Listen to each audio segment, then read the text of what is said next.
How about those filthy Republicans in the U.S. Senate yesterday? Son of a bitch. I mean, like I said the other day, I'm not going to put too much blame anymore on Sinema and Manchin. Fuck them. You know, they've made themselves plain. They are no more Democrats than I'm a Reagan Republican. So fuck them. You know, that's all. But the fact that there are 50 Republican so-called senators and not 5 or 6 or 10 of the bastards would vote in favor of a Voting Rights Act. It should be clear right now.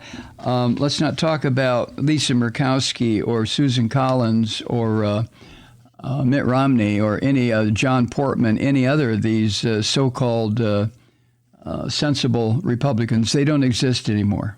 So, as I said, fuck them. That'll get a lot accomplished, Malloy. Yeah, that's the attitude. I can't help it. I am so angry and frustrated. I'm sick of these people. And, you know, the headlines all over about Biden's speech the other day. Yeah, he stumbled around a little bit, but so what? 2 hours. He set a new record, by the way, if you're interested in a press conference. But one of the headlines from the Associated Press is this: voting bill collapses, Democrats unable to change filibuster. How about voting bill collapses, Republicans refuse to honor the Constitution? I don't like the way things are phrased or put in these headlines. I really don't. Biden approval hits new low at 1 year mark. I mean, why not say Republicans at 1 year mark of Biden presidency has done every fucking thing they could to stop any kind of progress in this country?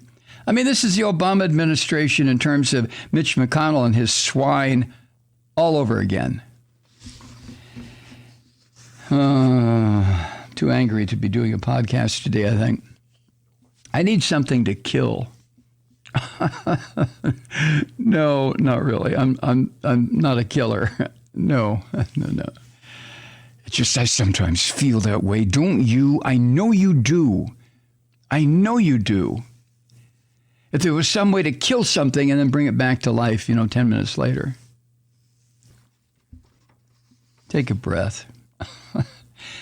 And fascist Christians cannot tolerate in any way, shape, or form democracy.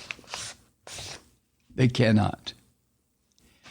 Because democracy and religious nuttery like that which comprises the working parts of Christian fascism do not go together. Never have, never will. Okay. Moving right along. God, I feel like I just stuck my finger in an electric outlet in the wall. I mean, it gets me that angry.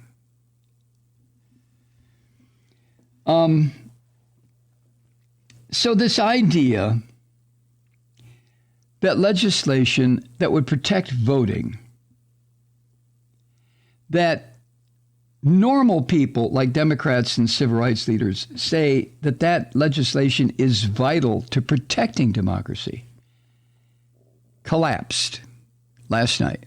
The whole idea down the shitter when these two filthy piglets, Sinema and Manchin, refused to join their own party in changing Senate rules to overcome that fascist Christian filibuster.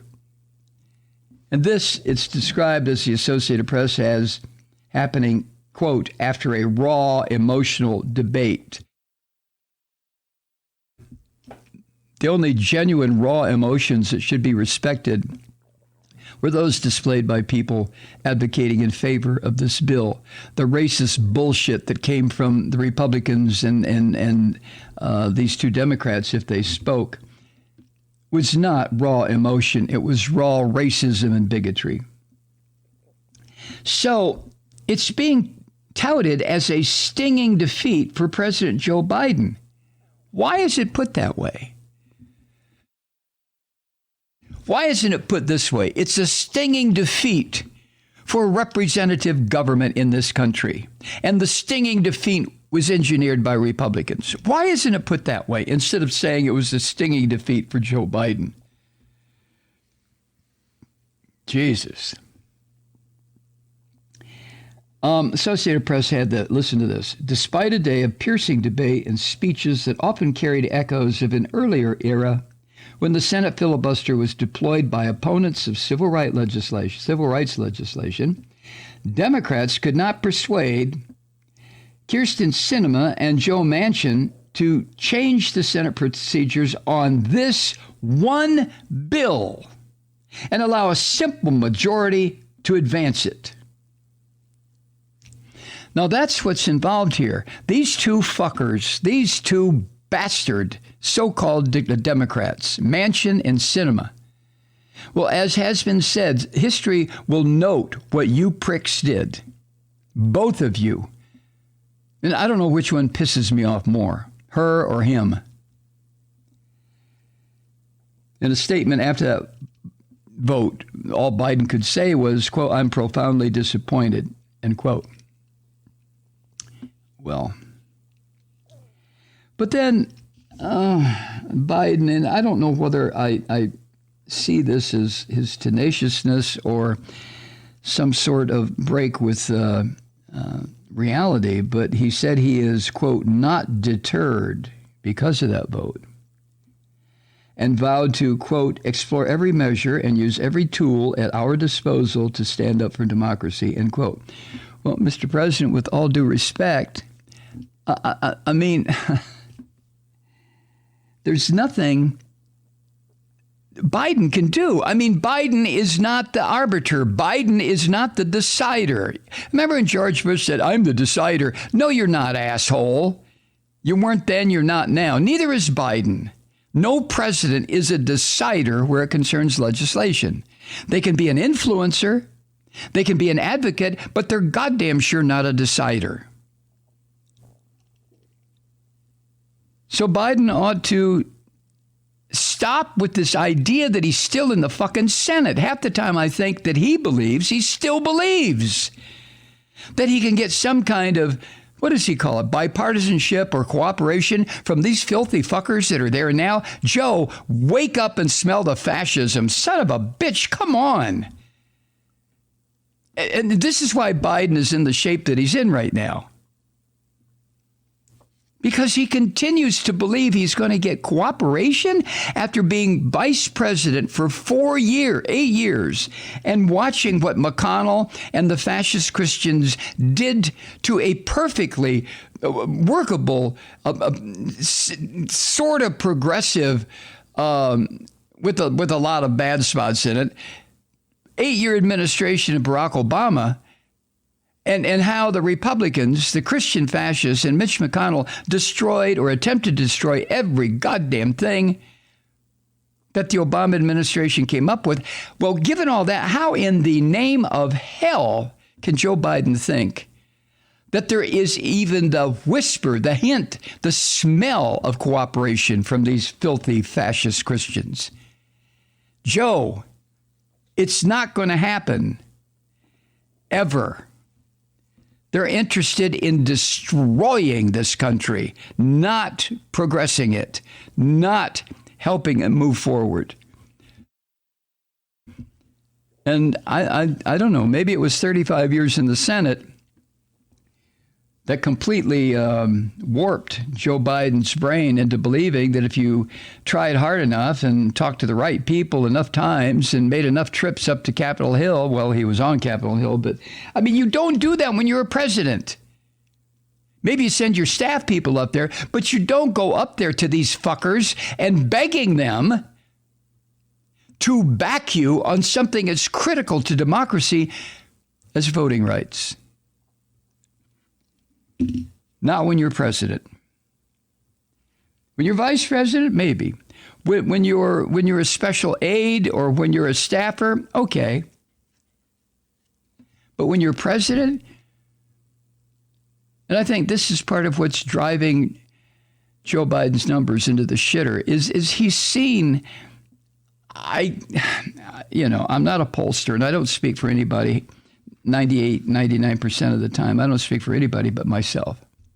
But the way I perceive him is he's going hat in hand too many times. And this gives the overall opinion that, he begs for things rather than, I don't know how to put it, rather than leading by forceful example. I mean, he's the president of the United States, for fuck's sake. 80 million people voted for him. Oy is right. So he's not deterred, and he's going to explore every measure and blah, blah, blah, blah, blah, blah, blah, blah, blah.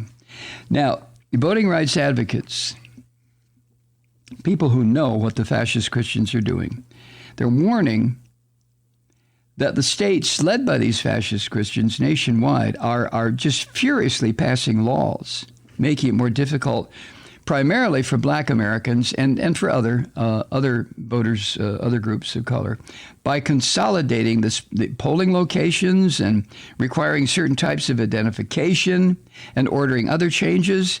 It was not that long ago, 10 years, where when it came time to vote, you walked into your polling place, pulled out your goddamn voter registration card with no photo on it, laid it down on the table, filled in the form for that election, and went over to the polling booth and voted. But look what the fascist Christians have done.